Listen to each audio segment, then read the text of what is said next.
अस्सलाम वालेकुम ज़ैन, क्या हाल है? वालेकुम सलाम काशिफ भाई, अल्लाह का शुक्र। आप सुनाएं। शुक्र है यार अल्लाह का। जी, रमज़ान मुबारक हो। खैर मुबारक हो आपको भी। अल्लाह पाक हिम्मत दे। खैर, आमीन आमीन। बाकी दोस्त आज हैं हमारे, तो फिर शुरू करते हैं। चलो काशिफ काशिफ भाई, वो आ गए। मेरे मसले का क्या बना? यार आपका मसला आपने फिर मुझे बताया नहीं, याद ही नहीं करवाया। मैं समझा आपको याद हो। नहीं यार, मुझे आजकल चीज़ें याद नहीं रहती हैं। कोई उम्र होगी। कोई और ईमेल भेज दो, ठीक है? कोई और ईमेल मुझे भेज दो। तो मैं कल आपके साइड में मैंने ली थी, और अली की भी चेक कर ली थी और आप की भी।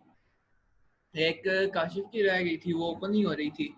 आज इंशाल्लाह वो भी ट्राई करूंगा दोबारा, अगर ओपन हो गई तो। तो मेरा जो पिछला डाटा है, मतलब जो मैंने पहले असाइनमेंट्स दी हैं, तो वो उस नई मेल पे आ जाए।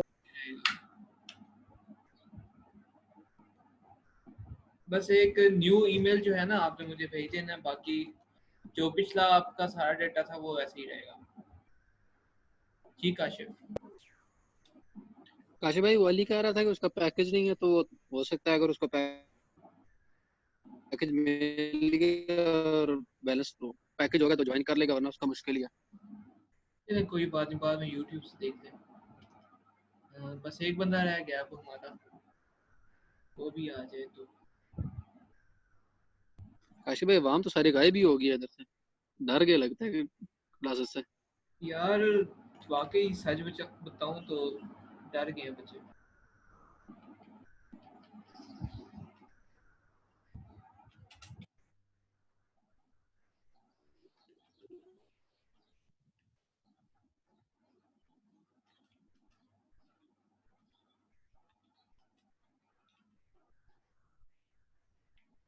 असल में कुछ लोगों के पीएफ जो थी उन्होंने कंप्लीट नहीं की हुई थी। साथ उन्होंने सोचा यार पीएफ आसान है, वो भी कर लेते हैं। कुछ इस वजह से भाग के, कुछ क्योंकि हम ज़्यादा डिटेल में जा रहे हैं तो उस वजह से डर गए। शुक्र है, वो अली अक्स शुक्र है वो ज़्यादा अली डिटेल अक्सर में नहीं चलेंगे, वरना ये आप भी जो हो आप भी भाग जाते, पीछे क्लास खाली हो जाती। नहीं नहीं, ऐसी बात नहीं। 3 बंदे ऊप में हैं और 3 बंदे पीएफ में रह गए हैं।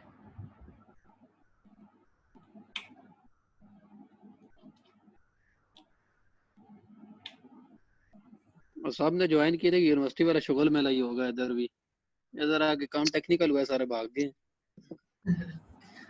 चलो देखते हैं, ये अल्लाह करेगा इंशाल्लाह, अल्लाह तरक्की करेगा। तो काशिफ भाई, आज का टॉपिक क्या होगा? ऑपरेटर वाले पढ़ना है आज भी? हाँ यार, आप बताओ ना क्या क्या किया है आपने। काशिफ भाई, वो मेरा क्वेश्चन था, वो मेरे ख्याल से शायद आपने उस दिन सही समझा नहीं था। मैं पूछ रहा था कि एक ही ऑपरेटर को एक ही कोड में डिफरेंट तरह से ओवरलोड कर सकते हैं। जैसे कि अगर हमारे पास कंपेरिजन का ऑपरेटर है, तो उसको हम दो क्लासेस में अलग-अलग से ऑपरेट उसको ओवरलोड कर दें। एक क्लास उसका अलग फंक्शन डाल दें, अलग तरीके से ऑपरेट कर दें, दूसरे कर क्लास सकते में हैं, उसको अलग तरीके से ओवरलोड कर दें। कर सकते हैं। तो इस तरह हो सकता है। वो मैंने ठीक है। आपको बताया था ना, जैसे हम बाकी फंक्शन को ओवरलोड करते हैं ना, इस तरह ये फंक्शन भी जी। ओवरलोड हो सकता है। तो उसमें ज़रूरी ये है ना कि आपकी जो रिटर्न टाइप होगी वो डिफरेंट होगी, या फिर आपके जो पैरामीटर्स हैं वो डिफरेंट होंगे। इस तरह जो है कुछ चीज़ डिफरेंट होगी तो ही मल्टीपल तरीके से वो जो है कि ओवरलोड हो सकेगा। ठीक हो चलिए गया। आखिरी बंदा भी आ गया।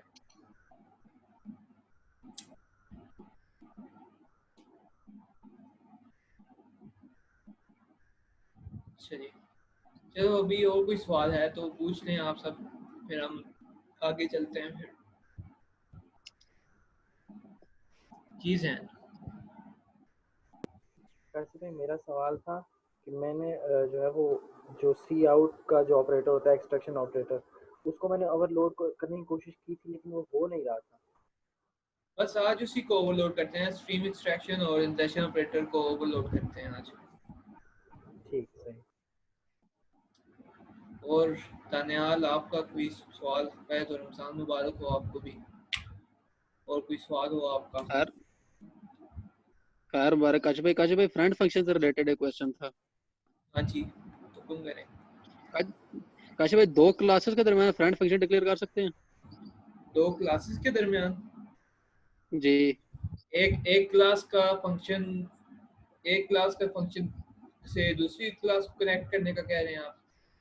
जी, एक क्लास का फंक्शन और दोनों क्लासों के दरमियान एक फ्रेंड फंक्शन हो, मतलब एक फ्रेंड फंक्शन और दोनों क्लासों के जो उनके कंपोनेंट्स हैं उनको एक्सेस कर सकता हो। एक ही फंक्शन दो के साथ फ्रेंड बनाए, या एक का फंक्शन जो है दूसरे के साथ फ्रेंड बनाए? एक का फंक्शन दूसरे के साथ फ्रेंड हो जाए या दोनों के साथ एक फंक्शन फ्रेंड में हो।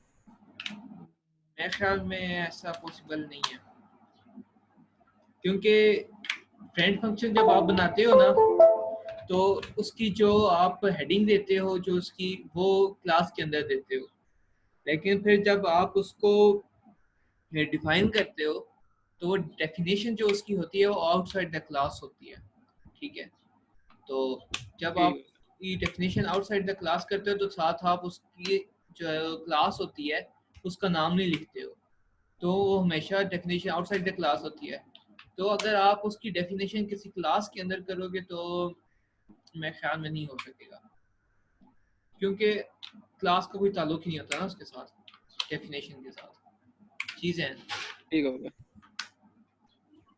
काशिफ भाई एक दफ़ा वो जो पोस्ट फिक्स और प्री फिक्स का बता दें कि उसमें भी बड़ी कंफ्यूजन रही है। पोस्ट और प्रीफिक्स, जी जी, पोस्ट और प्री फिक्स एडिशन वाले ऑपरेटर। ठीक हो गया। और तान्या आपका कोई सवाल हो अगर? नहीं काशिफ भाई खैर मुबारक, कोई सवाल नहीं है। चले ठीक हो गया। फिर पहले जो है हम उसकी तरफ जाते हैं, क्या कहते हैं, प्रीफिक्स और पोस्टफिक्स की तरफ। उसके बाद हम इंशाल्लाह स्ट्रीम एक्सट्रैक्शन और इनिशिएशन की तरफ आ जाएंगे। ठीक हो गया। तो अभी तक जो हमने ऑपरेटर्स ओवरलोड किए हैं वो ऑपरेटर्स बाइनरी थे ना, या फिर टर्शरी थे, जैसे कि बल्कि सारे बाइनरी ही थे। अभी तक हमने सिर्फ बाइनरी ऑपरेटर्स को ओवरलोड किया है। तो आज हम जो है यूनरी ऑपरेटर्स को ओवरलोड करने की ट्राई करते हैं। यूनरी ऑपरेटर्स में आता है आपका प्लस प्लस और माइनस माइनस। अब प्लस प्लस और माइनस माइनस में मसला ये है कि अगर इसको आप पोस्ट फिक्स करते हो तो भी ये प्लस प्लस ही रहता है, प्री फिक्स करते हो तो भी ये प्लस प्लस ही रहता है। तो आप इसको जब ऑपरेटर फंक्शन के अंदर लिखते हो तो उसमें क्लियर नहीं कर सकते हो कि आया कि ये प्री फिक्स वाला प्लस प्लस है या फिर आया कि ये माइनस माइनस वाला प्लस प्लस है, ठीक है? तो उसमें मैंने आपको बताया था कि एक छोटी सी एक कंडीशन हम डाल देते हैं कि क्या कहते हैं उसको, एक इंट लिख देते हैं। वैसे उस इंट का मकसद कोई नहीं होता, लेकिन वो एक इंडिकेशन होती है कि ये जो प्लस प्लस का ऑपरेटर है ये पोस्ट फिक्स है, ठीक है? तो हम अपनी उसी पुरानी क्लास मैंने खोली हुई है, ये जो हमारी क्लॉक टाइप की थी, तो हम इसमें पहले वाले को कर देते हैं कमेंट, और अभी हम अपना आज प्लस प्लस वगैरह को शुरू करते हैं। ये काशिफ जैसे आप कह रहे थे ना कि फ्रेंड फंक्शन, तो ये देखें फ्रेंड फंक्शन की जो डेफिनेशन होती है वो आउटसाइड द क्लास होती है। तो आउटसाइड द क्लास करना इसको लाजमी होता है ना, तो इसलिए आप इसकी डेफिनेशन जो है किसी और क्लास के अंदर नहीं कर सकते। तो सबसे पहले हम जाते हैं अपनी हेडर फाइल के अंदर, तो यहाँ पे हम हेडिंग कर देते हैं उसकी। तो क्योंकि ये कोई ना कोई इंक्रीमेंट करके रिटर्न करेगा, तो इसमें हम जो है रिटर्न टाइप जो है क्लास के नाम की देंगे। लेकिन अगर आप कहीं पे स्टोर नहीं करवा रहे हो तो शायद उस जगह पे इसका जरूरत नहीं पड़ेगी। चलिए ट्राई कर लेते हैं, दो चीज़ें ट्राई कर लेते हैं। तो हमारी क्लास है क्लॉक टाइप की, उसके बाद ऑपरेटर का कीवर्ड और उसके बाद प्लस प्लस, ठीक है? और क्योंकि इसके अंदर कोई दूसरा जो पैरामीटर है वो नहीं आता, तो इसकी जो ब्रैकेट्स हैं वो खाली रहेंगे। और दूसरा जो है ये हमारे पास हो गया, एक में मुझे कॉल आ रही है, मैं वो देख लूँ किसी, चलें बाद में देख लेंगे। अच्छा, तो दूसरा जो था हमारा ये हो गया प्री फिक्स का, और दूसरा हमारा हो गया पोस्ट फिक्स का।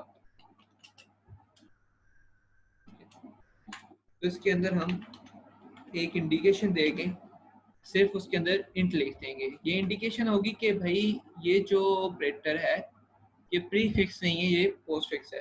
इसकी डेफिनेशन कर लेते हैं। ये आ गई हमारी डेफिनेशन। तो इसके अंदर हमने हॉर्स को प्लस प्लस कर दिया, मिनट्स को प्लस प्लस कर दिया, और सेकंड्स को प्लस प्लस कर दिया, और एंड पे हमने लगा दिया दिस।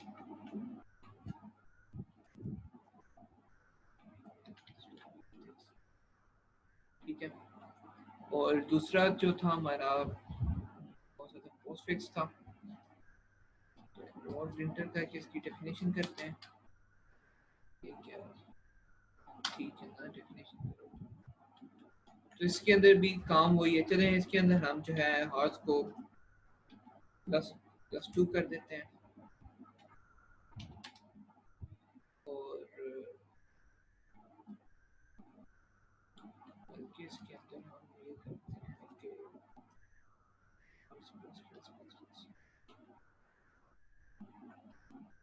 इसमें हॉर्स को प्लस प्लस करके, बल्कि इसके अंदर भी और काम करते हैं कि हॉर्स को हॉर्स प्लस 4 कर देते हैं,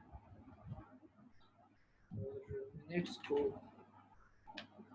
मिनट्स प्लस 4 कर देते हैं, और सेकंड्स को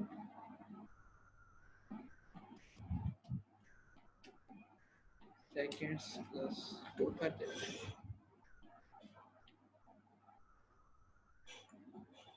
और रिटर्न कर देते हैं दिस।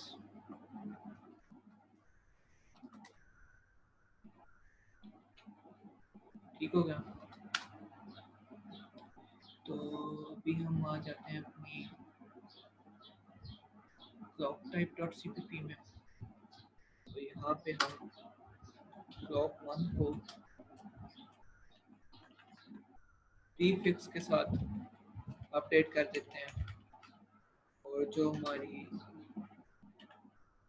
दूसरा अपडेट क्या था हमारा clock 2, इसको हम पोस्ट फिक्स से अपडेट कर देते हैं, और फिर clock 1 के ऊपर प्रिंट कॉल करवा देते हैं, और उसके बाद clock 2 पे प्रिंट करवा देते हैं। ठीक हो गया। तो इसके अंदर बस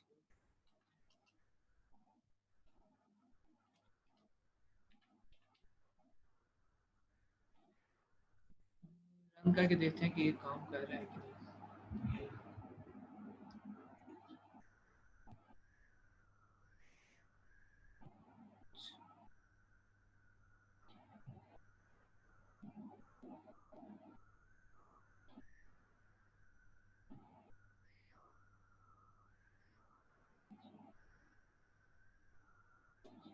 ये रन हो जाए तो मैं आपको आउटपुट दिखाता हूँ फिर इसकी।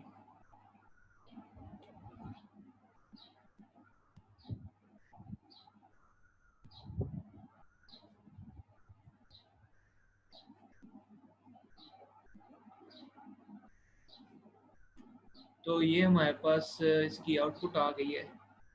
तो अभी मिक्स कर लेते हैं सारे को।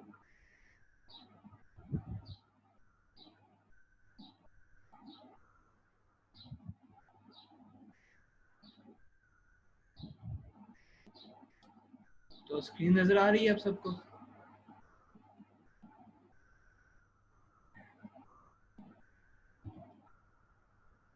तो ये था ना हमारा कि 3, 4 और 14 था, और दूसरा था 321 और 34। तो ये हमारे पास इसका जो आउटपुट आ रहा है वो है 4, 15 और 5। पहले वाले में प्रीफिक्स में हमारा एक एक इंक्रीमेंट हुआ, और जो पोस्ट फिक्स था उसके अंदर हमने 4 4 का इंक्रीमेंट किया, तो 4 3 से 4 3 से 7 हो गया, 21 से 25 हो गया और 34 से 38 हो गया। तो ये हमारा जो ऑपरेटर हमने ओवरलोड किए थे ये सही से ओवरलोड हो गया। ठीक है, चीज़ है ना, क्लियर हो गया आपका? जी काशिफ भाई सही है।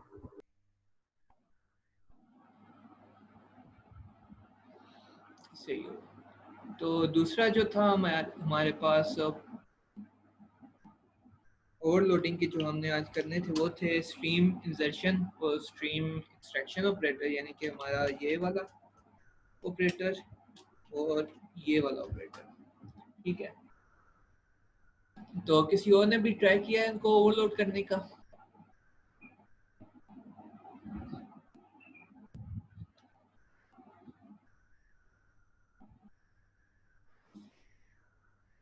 बता दो यार अगर किसी ने ट्राई किया है, नहीं किया तो भी काशिफ भाई दानियाल का सवाल था।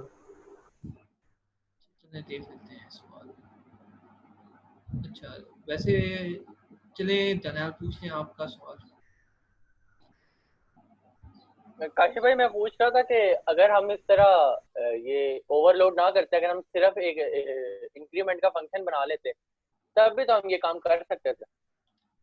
हाँ बिल्कुल, हम इस पे काम कर सकते थे, लेकिन यह ऑपरेटर ओवरलोडिंग का करने का मकसद क्या था कि हमारा जो प्रोग्राम है एक तो वो रीडेबल हो जाएगा, हमें पता चल जाएगा कि यहाँ पे हमने क्या ओवरलोड करना है, क्या कर रहे हैं।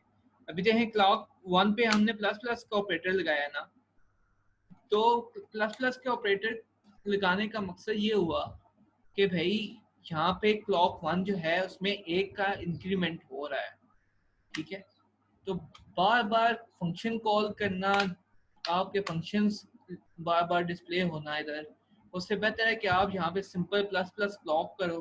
ठीक है, बजाय इसके कि लिखो clock 1 dot update time by 1 second, मतलब कि आपका जो फंक्शन होगा उसका आपने जो नाम लिखना है वो इस तरह का लिखना है कि जो अगले को देखते ही समझ आए कि हाँ यहाँ पे इस फंक्शन में क्या हो रहा है। ठीक है, तो अगर आप सिंपल प्लस प्लस क्लॉक लिख दोगे तो देखने वाले को भी समझ आ जाएगा हाँ भाई यहाँ पे इंक्रीमेंट हो रहा है। ठीक है, तो ये ज़्यादा अच्छा रीडेबल हो गया ना, ज़्यादा ह्यूमन रीडेबल हो गया है आपका प्रोग्राम। और इसके अलावा और भी इसकी फंक्शनैलिटीज़ हैं, लेकिन उस पर अभी हम डीपली नहीं चाहते कि और हम इसको क्यों ओवरलोड कर रहे हैं। ठीक है, काशिफ भाई जब हमने इस तरह के प्लस प्लस लगाया तो फंक्शन ही एक तरह से कॉल हुआ है ना। जी फंक्शन ही कॉल हुआ है, लेकिन देखें यहाँ पे अगर मैं लिखता कि मैं यहाँ पे लिखता हूँ कि क्लॉक 1 डॉट साथ जो मेरा फंक्शन होगा वो सही बात है उसका मैंने नाम भी सही लिखना है, तो मैं लिखूंगा कि clock 1 sorry clock update update bye 1 second, या फिर क्लॉक अपडेटेड बाय 1 या इंक्रीमेंटेड बाय 1।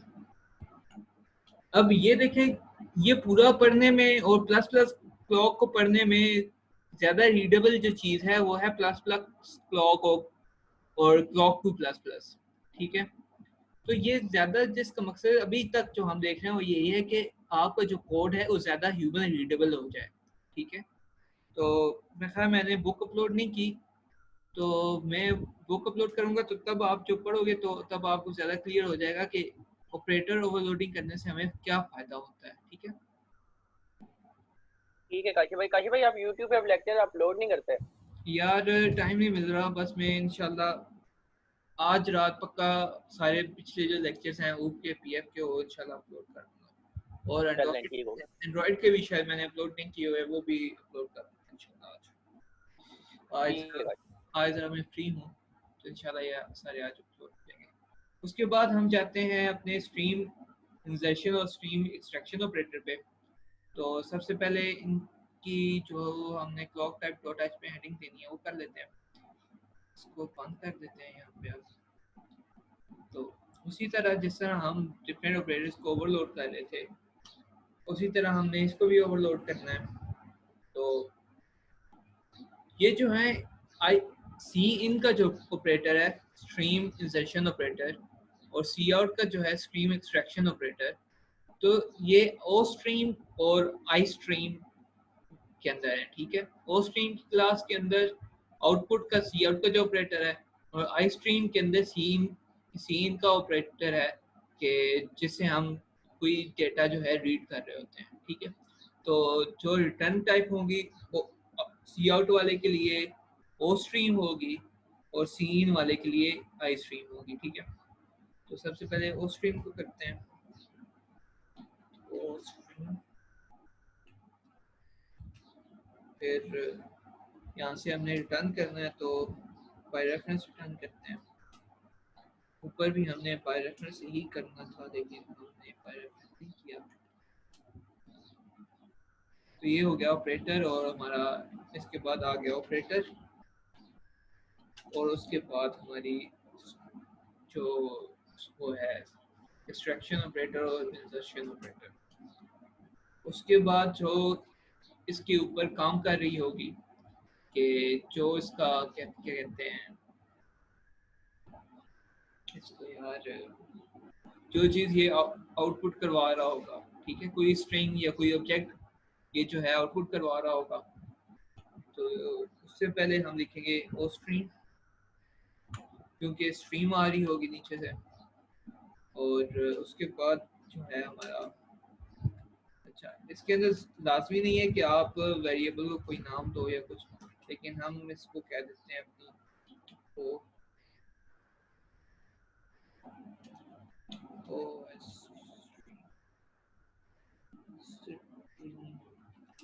ठीक है। और उसके बाद हमारे पास जो ऑब्जेक्ट आ रहा होगा ये हमारे पास ऑब्जेक्ट किसका आएगा, क्लॉक टाइप का आएगा, और ऑब्जेक्ट का नाम हम ले देते हैं क्लॉक। और उसके बाद एरर क्यों दे रहा है,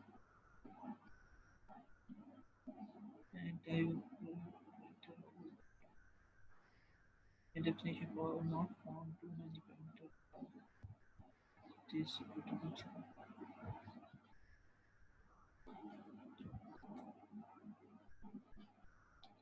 चलो अपडेशन हो गई है C++ में। उसके बाद हमारी आई स्ट्रीम की क्लास होगी।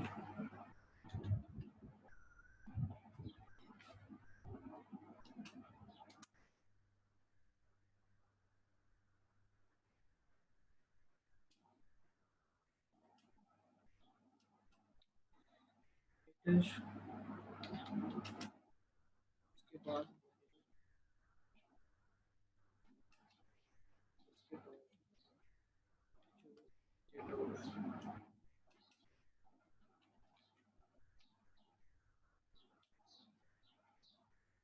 ठीक है, अब इनकी डेफिनेशन कर देते हैं।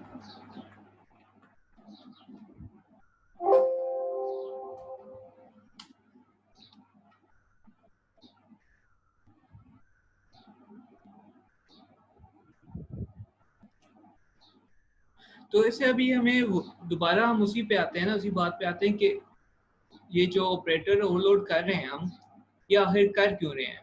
ठीक है, तो इसको करने की वजह यह है कि जब हम डॉट प्रिंट कॉल करवाते हैं तो हमें बार बार डॉट प्रिंट करवाना पड़ता है। तो सीधा अगर हम सी आउट लिख देंगे तो सी आउट के अंदर हम प्रिंट की जगह सी आउट के आगे ऑब्जेक्ट लिख देंगे, तो जो हमारा कोड होगा वो ज़्यादा रीडेबल हो जाएगा, जाहिर बात है।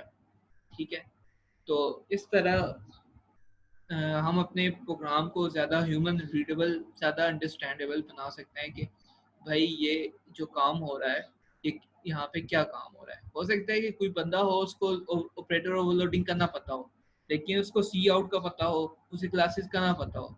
तो जब वो देखेगा कि हाँ भाई सी आउट है और आगे कोई ऑब्जेक्ट लिखा हुआ है, तो जाहिर बात है इसकी कोई ना कोई जो वैल्यू है वो ही आउटपुट हो रही है। ठीक है, ऐसे यहाँ पे अब तो हमें लोकल वेरिएबल बनाना पड़ेगा इसका। ये ओ स्ट्रीम थी ना, ostream O F S, इसका ऐसे कर लेते हैं OS।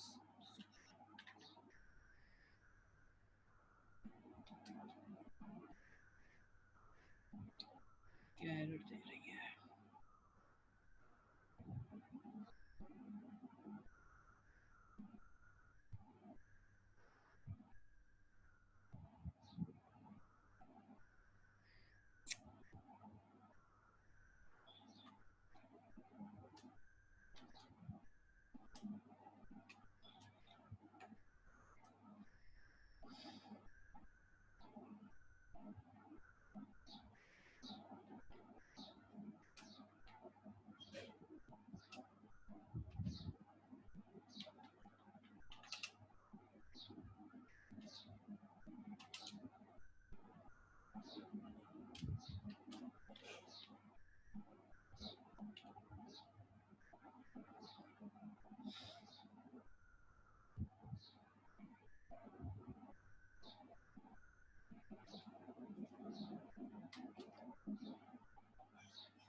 काशी भाई, हमें जो फंक्शन में ओ स्ट्रीम का जो वेरिएबल आपने बनाया उसको बाय रेफरेंस नहीं भेजना?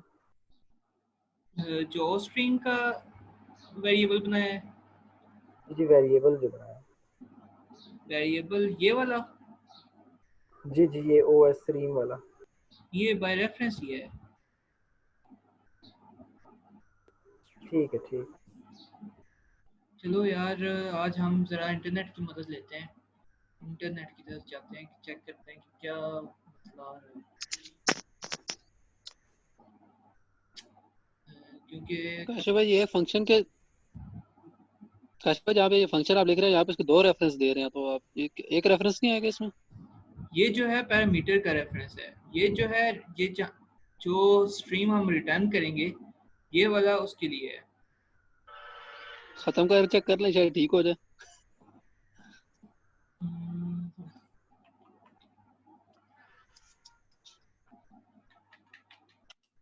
नहीं यार, जो रिटर्न होगा वो तो बाय रेफरेंस ही होगा ना।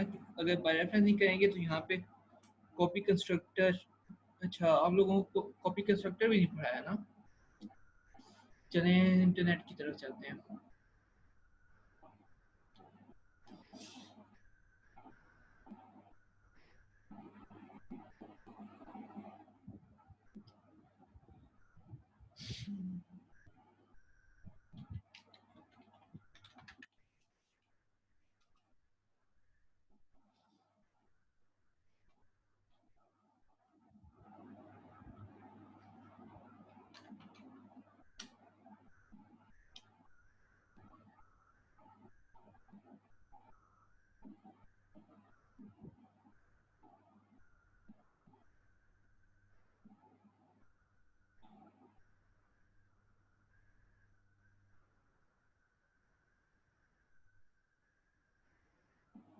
यार काम काम तो हम सही कर रहे हैं, फिर ये क्यों नहीं काम होता?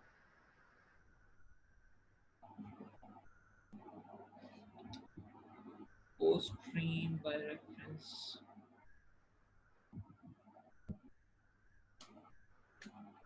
Operator, operator stream and stream for type.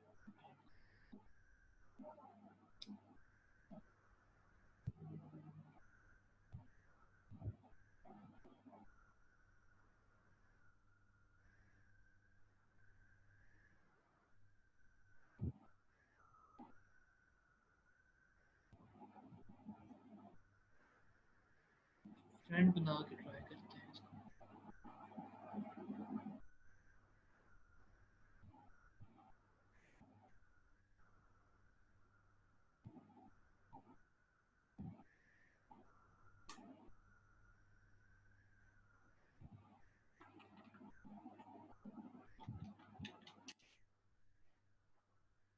Friend का ही मसला था।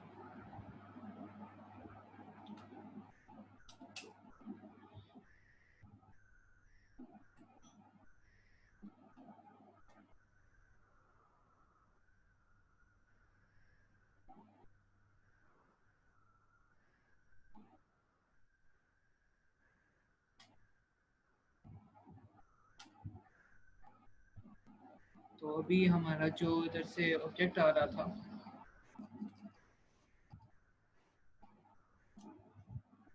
वो और स्ट्रीम, जिसके अंदर हम अपने ऑब्जेक्ट की जो वैल्यूज हैं वो डाल देते हैं कि और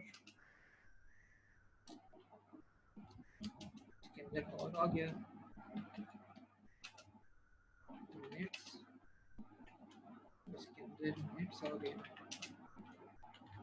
और फिर सेकंड्स और इसके ऑब्जेक्ट के ऑन काशिफ भाई ये क्लॉक डॉट और नहीं कराएंगे? जी क्लॉक डॉट हॉरी करवाएंगे। एक मिनट, ये गलती हो गई मुझसे थोड़ी, मैं अभी क्लास के अंदर ही हूँ और ये जो है क्लास के बाहर भाग गया।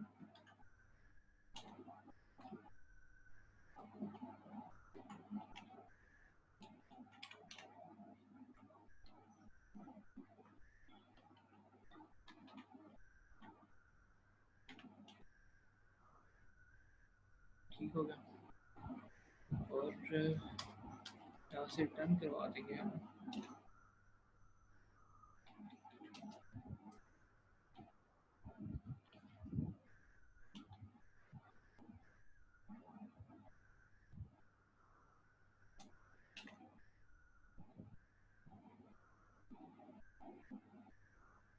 अच्छा, हमने इसका नाम भी ओ स्ट्रीम रख दिया था। वापस आ जाते हैं क्लॉक टाइप पे और यहाँ से अब हम किसी ऑब्जेक्ट को, बल्कि दोनों ऑब्जेक्ट्स को सी आउट के थ्रू प्रिंट करवाने की कोशिश करते हैं।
तो इसके बाद देखते हैं, पहले हम अपने सी आउट को चेक करते हैं कि वो सही चल रहा है कि नहीं।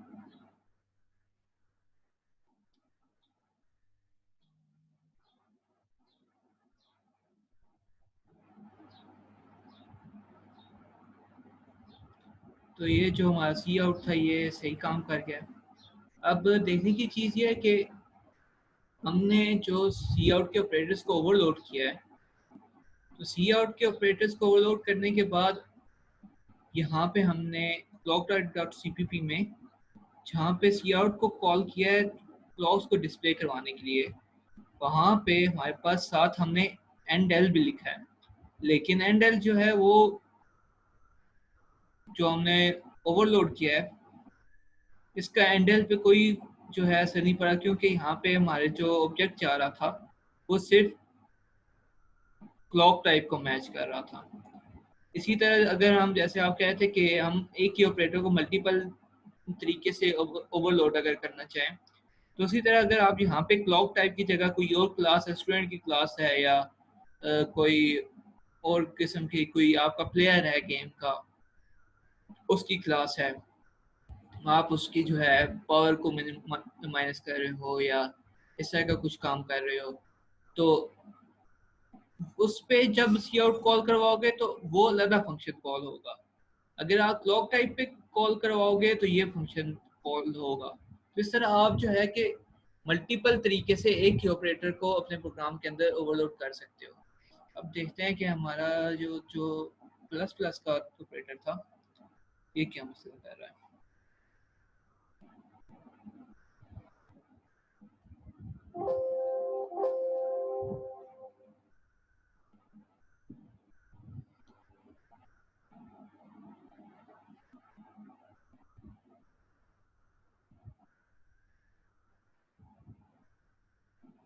ये कैसे होगा?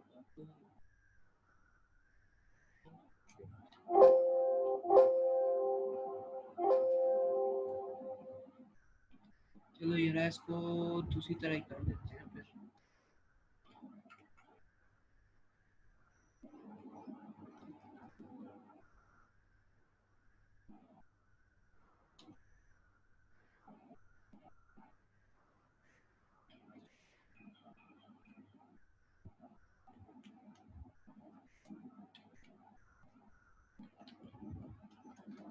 काशिफ भाई ये तो उसी शॉर्टकट की से सही नहीं हो जाता दोबारा?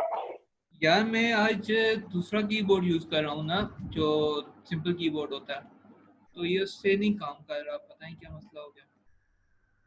हाँ सही।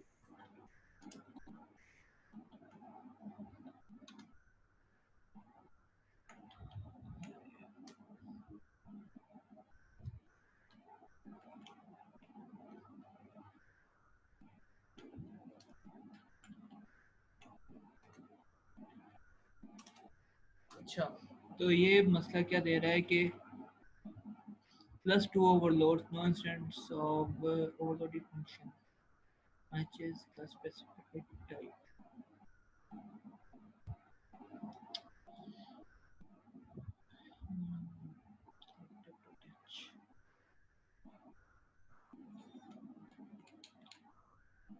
Cloud type ampersand.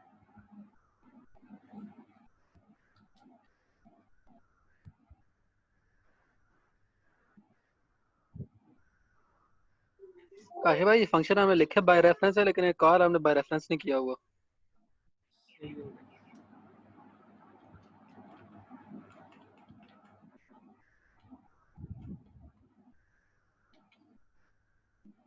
ठीक हो गया। तो ये हमारा हो गया सी आउट का ऑपरेटर। इसी तरह सी इन का ऑपरेटर भी ओवरलोड हो जाएगा, और जो हमारा एरे का ऑपरेटर होता है, सबस्क्रिप्ट ऑपरेटर, वो भी ओवरलोड हो जाएगा।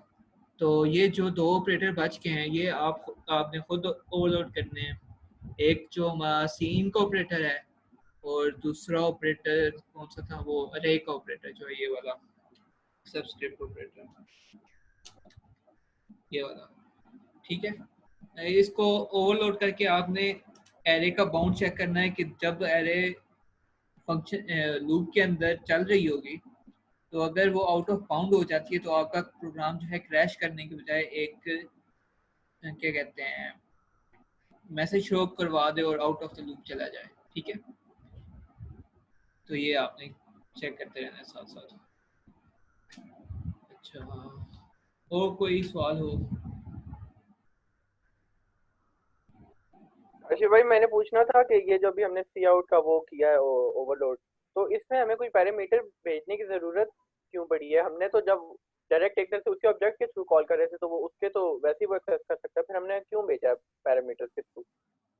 अच्छा, ये जो सवाल है C++ का बहुत बेसिक किस्म का एक सवाल है कि ये जो सी आउट का ऑपरेटर है या जो सी इन का ऑपरेटर है, ये काम कैसे कर रहा होता है? ये बेसिकली काम ऐसे करता है ना कि सी आउट डॉट ऑपरेटर